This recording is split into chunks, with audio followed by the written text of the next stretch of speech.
So far as the finding on the point of recording of the dying declaration of the decreased is concerned, it is evident that no certificate was issued by the doctor before recording of the dying declaration regarding the physical and mental condition of the deceased.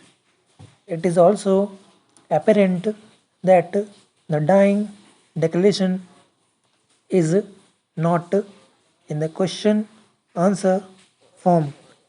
Legal position for recording the dying declaration is that every should be made to record the dying declaration in questionnaire format. Sanctionity of such type of dying declaration is more in the law than the other form of dying declaration, though there is no any general rule that in each and every case dying declaration should have been recorded in question answer form. Sanctionity and authenticity of the dying declaration is attached with its truthfulness. In the present matter, admit the deceased in her dying declaration didn't disclose any fact regarding dowry demand, cruelty, and harassment extended on account of demand of dowry.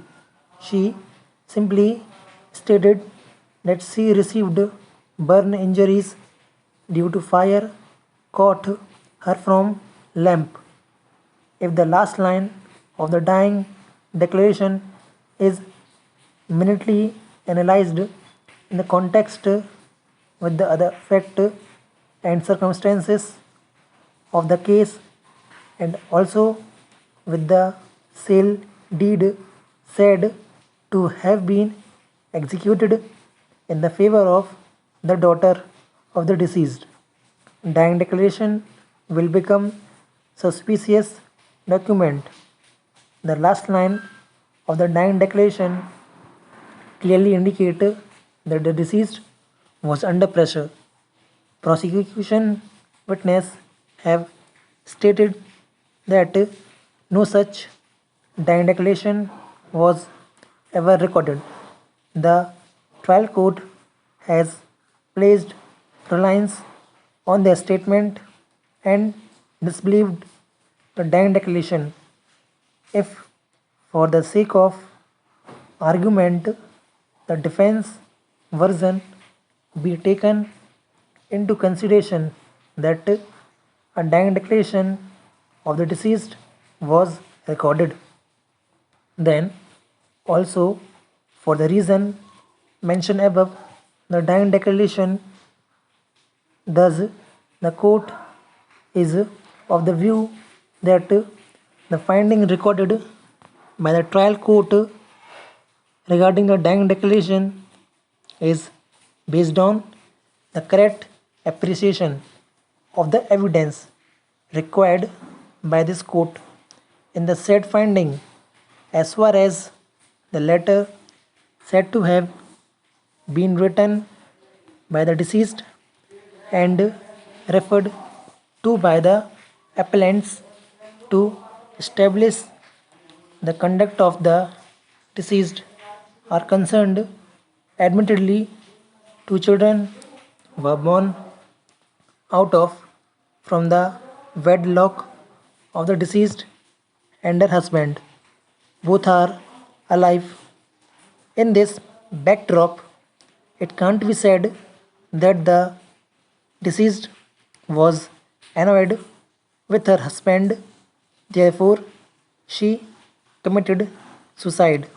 The trial court has rightly rejected the contrary of the appellants on this aspect. No interference is required in finding of the trial court on this issue Also, the trial court finding that itself demonstrate the cruelty and harassment caused by the accused. Also correct. If she was not medically examined earlier regarding injuries caused by the accused, then also the prosecution story on this basis in the bride burning case cannot be doubted.